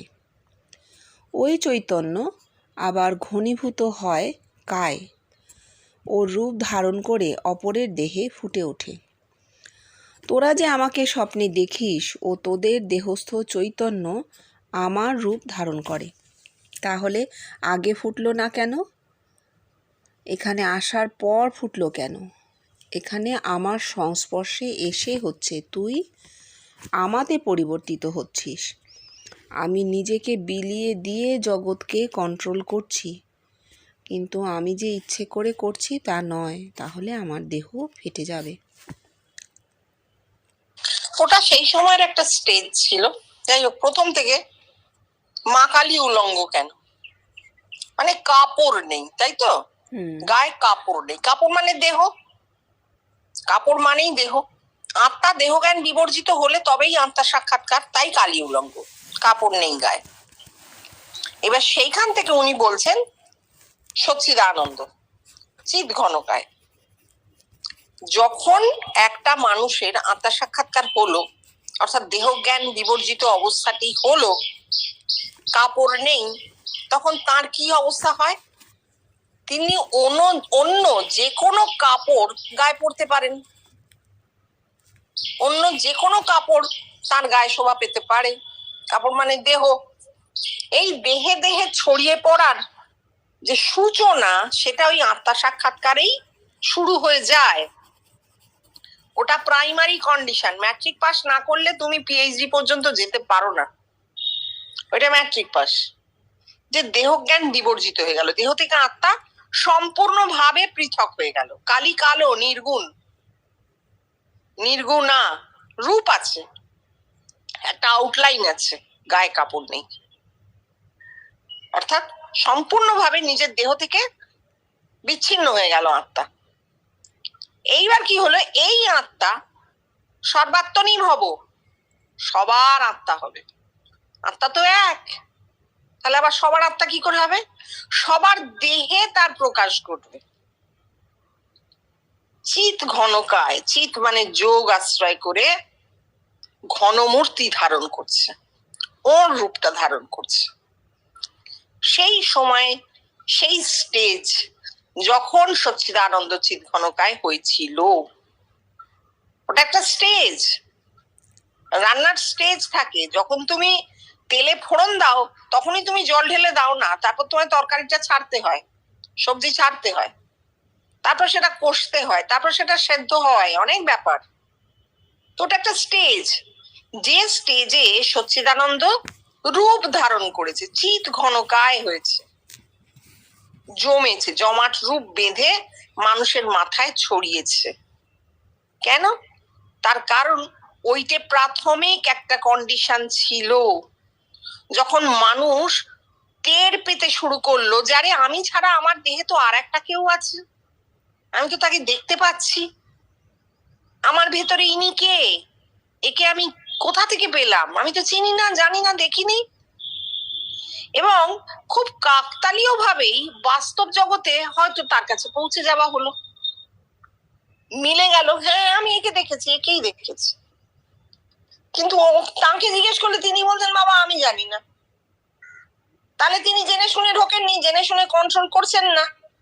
এই যে বলছেন আমার রূপটা কন্ট্রোল করবে, না, তিনি জানেন না তার রূপ কন্ট্রোল করছে, কন্ট্রোলড হচ্ছে। তিনি কন্ট্রোল করছেন না, কোনো ক্রিয়া নেই, কন্ট্রোলড হচ্ছে। এইটা একটা অদ্ভুত স্টেজ হয়েছিল। মানুষের মাথায় ব্রহ্মত্ব প্রথমে রূপ দিয়ে দেখা দিয়েছিল, তা না হলে মানুষ ধরতে পারবে না, এই জন্য। এবং এটা খুব শক্ত ব্যাপার। এমনও তো হয়েছে একটা মানুষ দিনে 2বার 3বার তাকে স্বপ্ন দেখেছে, বছরের পর বছর। সেই মানুষগুলোর ব্রেনের কন্ডিশনটা চিন্তা করো, তখন তাদের এই জগতে নেমে কাজ করাটাই একটা খুব মুশকিলের কাজ হয়ে গিয়েছিল। তারা দৈনন্দিন কাজকর্ম বাধা হচ্ছিল তাদের কাছে। কেন? সারাক্ষণ দেখছে, তো জাগ্রতে দেখছে, স্বপ্নে দেখছে, একটা অসম্ভব অবস্থা হয়েছিল। কিন্তু ওটা একটা স্টেজ, ওটা হতে হবে, তরকারি কষা চলছে। তাদের ওই ধারণা হয়েছিল বলে আজকে আমাদের কাছে এসে দেহটা কেটে গেছে। তাদের তো দেহেতে হয়েছে, আমাদের কিন্তু দেহে কোনো প্রকাশ নেই। আমাদের সমাধিও হয় না, রোমাঞ্চ হয় না, চোখ দিয়ে ভাবে জলও পড়ে না, জাগ্রতে অনুভূতি হয় না। দেখো, চিন্তা করলে হয় না। স্টেজটা কেটে গেছে, তরকারি নেমে গেছে, রান্না তরকারিটা নেমে গেছে। এইবার রূপটা কাটা পড়েছে। এতদিন রূপের দরকার ছিল, রূপের প্রয়োজন ছিল। রূপ নিয়ে না ফুটলে মানুষ ব্রহ্মত্বকে ধারণা করতে পারতো না। ব্রহ্মের রূপ করে করে মাথা খারাপ করে দিয়েছে যে ঋষিদের সময় থেকে। ব্রহ্মের রূপ কল্পনা কে করেন? ব্রহ্ম নিজে করেন। ব্রহ্ম কে বাবা, কি বাবা, উত্তর তো দিতে পারছেন না কেউ। কেউ বলছেন না ব্রহ্ম এই জগৎ, ব্রহ্ম তুমি আর তোমার সামনের এই জগৎ, দুটোই ব্রহ্ম, কেউ বলতে পারছেন না। তার জন্য এত চেষ্টা, কতদিনের একটা আয়োজন বলো। আমি একা রান্না করে খাবো, আমার 8 ঘন্টায় হয়ে যাবে। আমার বাড়িতে 10টা লোক খাবে, এসে আমার 2 ঘন্টা লাগবে। এবার যদি আমাকে বলা হয় তুমি ব্যবস্থা করো 1000টা লোক খাবে, বলো কতদিনের আয়োজন করতে হবে আমাকে, তাই নয়? হ্যাঁ, এটা তো জগৎ জুড়ে হচ্ছে। জগৎ জুড়ে হলে আয়োজনটা অনেক দিন ধরে হয়। ব্রহ্মের রূপ, ব্রহ্মকে, ব্রহ্ম কেন, অথাৎ ব্রহ্ম জিজ্ঞাসা বলে ব্রহ্মসূত্র হাল ছেড়ে দিল। যা, ব্রহ্ম এখনো জিজ্ঞাসিত রইল, নে সলভ কর কোয়েশ্চেন, জগতে ছেড়ে দিয়ে মরে গেল লোকটা। এই তো তাই হয়েছে। এই প্রথম ব্রহ্মের একটা রূপ ফুটলো, যে ব্রহ্মর এই রূপ। এবার লোকের দেখো অবস্থাটা কি হলো, মানুষের অবস্থা। যিনি ভেতরে দেখলেন যে এইটা ব্রহ্মের রূপ, তিনি আবার বাইরে গিয়ে মিলিয়েও নিতে পারছেন যে এইটাই, এই একেই রেখেছি, ইনি ব্রহ্ম। তার ধারণাই হচ্ছে না যে একে যে দেখেছি, একে তো আমি আমার ভেতরে দেখেছি, তাহলে আমি ব্রহ্ম, আমার অন্তস্থ চৈতন্য এই রূপটা নিয়ে ফুটেছে, ইনি ব্রহ্ম নিশ্চয়ই, কিন্তু আমিও তো ব্রহ্ম। আমি তো বলছি আপনাকে দেখছি, উনি তো বলছেন আমি জানি না, তো উনি কিছু করেননি। ওনার দিক থেকে কোনো সিদ্ধাই ফিদ্ধাই, কোনো অলৌকিক ব্যাপার ট্যাপার নেই। উনি একটা পরিষ্কার মানুষ বসে আছেন। আমি যে ব্রহ্ম সেটা ওনার এই রূপটা আমাকে জানিয়েছে। এইটা কিন্তু কারণ মনে হয়নি। এত দ্বৈতবাদ ছিল যে তারা গিয়ে ঘট ঘট করে প্রণাম করছে, সারাক্ষণ প্রণাম করার জন্য ব্যস্ত, ছোঁবার জন্য ব্যস্ত, ছুঁলেই আমার অনেক অনুভূতি হবে, তাই তো ছিল। ধারণা তক্ষুনি হয় না, ধারণা হতে সময় লাগে। সব চলে বেরিয়ে গেছে, স্রোতের মতো চলে গেছে। এখন আমরা এগুলো আলোচনা করতে গিয়ে বুঝতে পারছি যে এইটা একটা স্তর, রূপ একটা স্তর। এবং উনি বলে যাচ্ছেন এসব অবস্থা কেটে যাবে, রূপ দিয়ে এক করার ঘটনা কেটে যাবে, এটা কখনো চিরকালীন হতে পারে না। এরপর যেটা ওই বাপি বারবার বলে ভাইব্রেশন, ওই ভাইব্রেশন, শব্দ, নাদ, আমরা তো তাই নিয়েই বসে আছি। তুমি বলবে যে মাসি আমরা আর কতক্ষণ আলোচনা করি, না, আলোচনা যখন করি শুধু তখনই শব্দ কাজ করছে তা নয়। একবার নিজের মনকে জিজ্ঞেস করো, ভাবো যে আমাদের সারাক্ষণ জেগে থাকা সময়টার মধ্যে মন কোনো চিন্তা না করে কি 1 মিনিটও থাকে? সারাক্ষণ চলতে থাকে চিন্তা, চিত থেকে চিন্তা। চিত মানে কনসিয়াসনেস। একটা একটা ছোট ছোট ছোট ছোট ভাইব্রেশন সারাক্ষণ চলতে থাকে, সারাক্ষণ চলতে থাকে। সুতরাং আমরা যে ভাবছি সচেতন মন, এই হচ্ছে তাই হচ্ছে না, না, সচেতনের তলায় অতিচেতন এতটা। হিমবাহর ওপরে, আইসবার্গের ওপরে 1 ভাগ দেখা যায়, 10 ভাগ জলের তলায় থাকে। সেই 10 ভাগে সারাক্ষণ ক্রিয়া চলছে, পরমাত্মা ক্রিয়াশীল। আমরা বুঝবো না।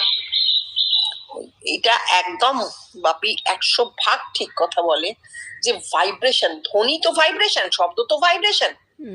যখন বলছি প্রকাশ পাচ্ছে, মানে একটা নির্দিষ্ট ফ্রিকোয়েন্সিতে গলা কাঁপলে শব্দের উচ্চারণটা হয়, সেই নির্দিষ্ট ফ্রিকোয়েন্সির ওপরে কাঁপলে উচ্চারণ নেই, নিচে কাঁপলে উচ্চারণ নেই, শোনা যাবে না।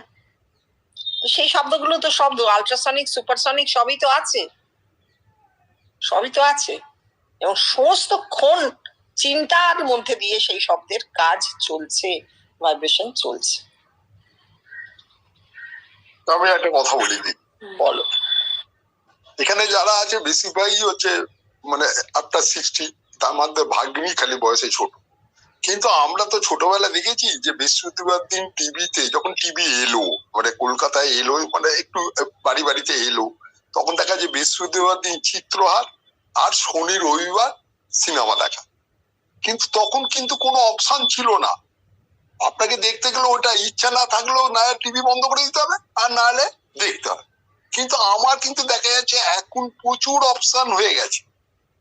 দেখবেন আপনি যে কথাটা বললেন যে একটা দেখলাম, দেখতে দেখতে দূর ভাল লাগছে না, আর একটা অপশনে চলে যাচ্ছি, তখন কোনো অপশন ছিল না, অ্যাকচুয়ালি তখন কোনো অপশন ছিল না। তো আর এখন কিন্তু অনেক অপশন হয়েছে।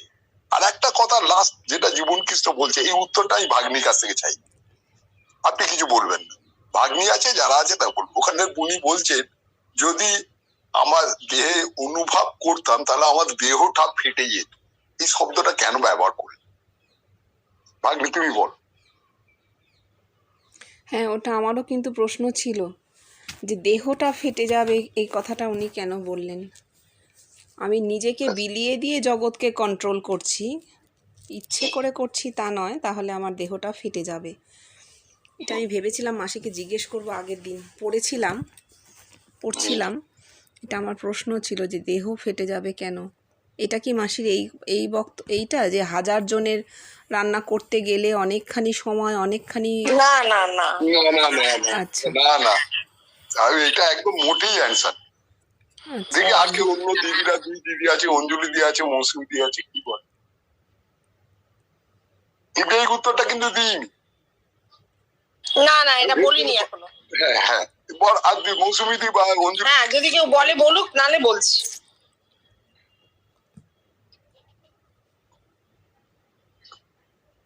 ওরা কেউ খুলছে না, দেখো। ঠিক আছে, আমার যেটা মনে হয়েছে আমি সেটা হ্যাঁ, বলো বলো, বলে নাও, তারপর আমি বলবো। দিদি। তারপর ওরে, তার মানে কি, যদি দেহেতে অনুবাদটা হয় তাহলে কি হলো, আমিত্ব জাগবে, তাহলে দেহটা আর থাকবে না। তার মানে কি, এই যে ঈশ্বরত্ব প্রাপ্ত, তিনি যে ভগবানত্ব প্রাপ্ত হয়েছে, সেটা কিন্তু কি হবে, যে বাধা সৃষ্টি করবে, বাধা সৃষ্টি করবে। বুঝেছি। এই বাধা সৃষ্টি করার জন্য বলছে আমার দেহ ফেটে যাবে। কেন বাধা, যখনই একটা, যখন মানুষ যতই হোক, যেই বলুক না কেন, প্রত্যেক, ওই যে ঠাকুর বলছে না, কণা ঘষতে ঘষতে এক কোণা থেকে যায়, ও থেকে যায়, একটা একটা কণা থেকে যায়। সেটাও কিন্তু দেখা যাচ্ছে সেই অবস্থাও কিন্তু থাকে। বলছে এই জন্য আপনার থেকে হচ্ছে বলে আমার ভালো হয়েছে। যদি আমি নিজে অনুভব করতাম বা আমি যদি বুঝেই যেতাম যে লোকের মধ্যে হচ্ছে, তাহলে কিন্তু আমার দেহ ফেটে যেত। তাহলে মানে কি হচ্ছে, আত্ম অহংকার বাড়বে, অহং বাড়বে, আমি হলে তার ঈশ্বরত্ব প্রথম বাধা প্রাপ্ত হবে। এটা আমার মনে হয়েছে। এবার দিদি কি বলছেন? না না, একদম ঠিক। আসলে ওই যে উনি বলছেন না, আমি জগৎকে কন্ট্রোল করছি, এই কথাটা অ্যাক্টিভ ভয়েসে হচ্ছে, মানে আমি করছি এটা। এই যে অ্যাক্টিভ ভয়েসে কথাটা হওয়ার ফলে এই অসুবিধাটা আমাদের হচ্ছে। না, অ্যাক্টিভ ভয়েস নয়, উনি কন্ট্রোল করছেন না, ওনার দ্বারা কন্ট্রোলড হচ্ছে, প্যাসিভ ভয়েসে হবে। উনি জানেন না কি করে হচ্ছে, ওনার রূপটার দ্বারা জগৎ কন্ট্রোলড হচ্ছে, উনি জানতে পারছেন, লোকে এসে বলছে তাই জানতে পারছেন। আচ্ছা দিদি, একটা মাঝখানে ঢুকে একটা উদাহরণ। হ্যাঁ, উদাহরণটা মাথায় এটা, আমি উদাহরণটা বলা উচিত ছিল, তখন বলতে পারিনি, কিন্তু বলছি। আমরা এরকম অনেক জায়গা, আমি কিন্তু এই কথাটা বারবার বলেছি, অনেক পাঠচক্র বলেছি, বা আমি এখানে আলোচনাও করেছি, যে আমরা কোনো এক জায়গায় যাচ্ছি, সেখানে নানা রকম কোনো একটা মানুষের সঙ্গে, যেরকম মনে করো ভাগ্নি, ধরো ভাগ্নি যাচ্ছে ট্রেনে করে ব্যাঙ্গালোর যাচ্ছে, এখানে দেখালো আর একটা পরিবার মহিলা রয়েছে, তার সঙ্গে কথা বলছে, নানা রকম প্রসঙ্গ, সিনেমা পিনামা করতে করতে করতে হঠাৎ ঈশ্বরীয় কথা আলোচনা। এবার দেখা গেল সেই মহিলা এত সুন্দর কথা বলছে, যে কথাগুলো আমরা জীবন কৃষ্ণ রামকৃষ্ণের মধ্যে একত্বের অনুভব পাচ্ছি। তখন কি করি আমরা, দেখুন কত মূর্খ, দেখুন। আমি বলছি আচ্ছা তাহলে কি আপনি আচ্ছা এই কোথা থেকে পেলেন এইসব কথাগুলো যে আপনি বলছেন, হ্যাঁ, বা এই সবগুলো বা খুব সুন্দর কথা, তা আপনি কোথায় কি করেন, বা আপনার কি মানে কোন আপনার গুরু কে, আপনার এই সবগুলো ভাববার চেষ্টা। এই জায়গাটাই তাহলে কি হলো, ওই যে আপনি শুধু ওই দুটি ইংরেজি বললেন না, যে যখনই এইটা ভাবছো তখন কি এটা প্যাসিভে হচ্ছে, সেটা কি আপনা থেকে এই সংজ্ঞা বলছে কি দেহেতে সেই একত্ব আসবে, আর তুমি সেই তার কথাটা শুনে আনন্দ হচ্ছে একত্ব। এখানে নাম কোনো আবশ্যকতা নেই, নাম রূপ ছবি আসবো কথা, তুমি তো আনন্দ পেয়েছো কথা। আমরা মূর্খের মতন কি হয় যে আচ্ছা আপনি কি এই ভদ্রলোককে দেখেছেন, এই করেছেন, এইগুলো বলেছেন। তার মানে কি, যে আমাদের মধ্যে কি হচ্ছে, সুপ্ত ভাবে অহংকার আছে, যে আমরাই একত্রের অনুভব করি, ঠিক ঠিক, জগতের লোক করি না, জগত হয়ে গেছে, জগতের লোকের মধ্যে সেই অনুভব হচ্ছে। সেই জন্য তো তোমার আনন্দ লেগেছে। না, এটাও তো জীবনকৃষ্ণ বলেছেন না যে যেই চিন্তাটা আমার ব্রেনে উঠেছে সেই চিন্তাটা ভবিষ্যতে ধীরে ধীরে সকলের মধ্যে ফুটবে। ব্রেনে যেটা রয়েছে অ্যাকশন উইল বি, ব্রেনে যা উঠেছে সবার সেটা ব্রেনে। সবার ব্রেনে উঠবে, সেই জায়গাটা থেকেই এটা ফুটছে। আবার একটা মজার ব্যাপার, ওই ঘরে কিন্তু উনি কিন্তু দেখা যাচ্ছে যখন যারা পুরনো লোক ছিল তারা যখন এসে স্বপ্নের কথা বলতো, ওটা থাম থাম থাম, নতুন কেসে তার শুনবো কেন কেন, এটা হচ্ছে তার মূল কারণ। আরো এগিয়ে গিয়ে বলবে তো সে। হ্যাঁ, সে তো এগিয়ে গিয়ে বলছে, হ্যাঁ, কিন্তু তাকে ঘরের লোকগুলো তো হয়ে গেছে, তারা আর এগোচ্ছে না। হ্যাঁ, আর ওই একই জিনিস শুনে কি করবো, তারা তো জেনে গেছে। তুমি যেটা বলছো না বাপি, আমার একটা ভার্বেটিম ভারী মধুর স্বপ্ন মনে পড়ছে, ধীরেন রায়ের দেখা। সে যে কি মধুর স্বপ্ন। ধীরেন দা দেখছেন আকাশ থেকে দুটো পাতার মাঝখানে একটা টুকটুক করছে পাকা আম ঝুলছে, গাছ ফাছ কিচ্ছু দেখা যাচ্ছে না, শূন্যে ঝুলছে, শূন্যে ঝুলছে দুটো পাতা, মাঝখানে একটা টুকটুকে পাকা আম। ধীরেন দা আমটা খুলে নিতে গেলেন, খাবেন বলে নিতে গেলেন, হাত ছোঁয়ানোর আগেই আমটা ফেটে গুঁড়ো গুঁড়ো হয়ে গেল। গুঁড়ো হয় আম, কি গুঁড়ো হয়? না, আমটা গুঁড়ো গুঁড়ো হয়ে ছড়িয়ে গেল। অমৃত জীবনেই পেলাম না। হ্যাঁ হ্যাঁ, এই যে কথাটা, এই যে স্বপ্নটা, জীবনকৃষ্ণ বললেন বাবা কি স্বপ্নই দেখেছিস তুই। অর্থাৎ আমরা কি করি, খালি রুট খুঁজতে চেষ্টা করি। আমাদের গুরুকে দেখেছেন? ও আপনি রামকৃষ্ণকে দেখেছেন? ও আচ্ছা আচ্ছা, আপনি জীবনকৃষ্ণকে দেখেছেন? বাহ, রুট খুঁজতে চেষ্টা করি, গাছটা গাছটা শেকড়টা কোন মাটিতে জন্মেছিল, সেই মাটিটা, গাছের জায়গাটা। কিন্তু ধীরেন্দার স্বপ্ন দেখিয়ে দিল গাছ মাটি কিচ্ছু থাকবে না, কোনো আবশ্যকতা নেই, শূন্যে আম ঝুলছে, শূন্যে ছড়িয়ে যাবে। দেহ থাকতেই হবে, দেহ না হলে আমাদের এই অনুভূতিগুলো হবে না। সমস্ত মানুষেরই দেহ থাকবে, কিন্তু একটি বিশেষ মানুষের একটি বিশেষ দেহ কাজ করবে, তার হবে না। আম ঝুলছে, আম সবার জন্য গুঁড়ো হয়ে ছড়িয়ে পড়বে। অমৃতত্বে প্রত্যেকের অধিকার। আচ্ছা একটা কথা বলি দিদি, ভাই বুঝতে পারছি না, কালকে যেটা বলেছি আপনি সেটা আজকে, কালকে আমি সন্দীপ বাবুকে এই শব্দটাই ব্যবহার করেছিলাম, কিভাবে বলেছি এখানে ঠাকুর কি করেছে, ঠাকুর যেটা জীবনকৃষ্ণ স্বীকার করছেন, ঠাকুর কি করেছে, আম শুধু গাছ লাগায়নি, সেই গাছে আম ফুলেছে, আর জীবনকৃষ্ণ কি করেছে, আমটা পেরে খাইয়ে দিয়েছে। তাহলে কি হলো, যারা সঙ্গকারী লোক তারা সেই একটা আমকে আপনি খুব বেশি হলে 1000 টুকরো করতে পারবেন, তাই তো। কিন্তু পরবর্তী যে এটা দেখাচ্ছে যে স্বপ্নের মাধ্যমে বুঝে গেছে আমটা গুঁড়ো গুঁড়ো হয়ে ছড়িয়ে পড়ছে, তার মানে মিলিয়ন হয়ে গেল। কালকে সন্দীপ বাবুকে এই কথাটা বলেছিলাম, দেখুন আমার গায়ে কাঁটা দিয়ে উঠছে, কালকে কথাগুলো বললাম দিদি, আজকে একই কথা বলছি, একটু অন্যরকম ভাবে বলছি। না না, তার সে তো পার্সপেক্টিভ বদলাতে পারে, কিন্তু ব্যবহার তো আমরা ওইগুলোই করছি। কেন? এটা প্রমাণ যে মানুষের মাথা এগিয়ে যাচ্ছে।